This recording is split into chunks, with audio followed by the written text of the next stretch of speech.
పచ్చడికి పదార్థాలు మిరపకాయలు, ఆవాలు, జీలకర్ర, మెంతులు, పసుపు వేసుకుని దీంట్లో దంచుకోవాలి. ఇది దంచుకొని ఇది పక్కన పెట్టుకుని ఇలా చిన్న రోట్లో దంచుకోవాలి.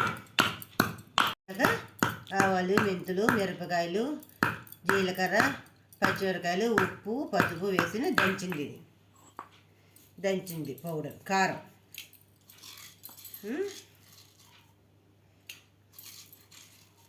దంచిన తర్వాత ఇది పక్కన పెట్టేసుకుని ఈ అరటిపళ్ళు పిసుక్కోవాలి. ఇలా తొక్కు తీసేసి అరటిపళ్ళు ఇందులో వేసుకుని ఈ చింతపండు రసం మీకు పులుపుని బట్టి వేసుకోండి. చింతపండు వేసుకుని బెల్లం తినేవాళ్ళు బెల్లం వేసుకోండి.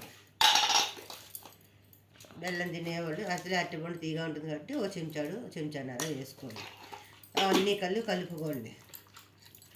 కలుపుకున్నాక కాస్త మొక్క కావాలంటే అట్ట పెట్టుకోండి, లేదంటే పేస్ట్ కావాలంటే పేస్ట్గా చేసుకోండి.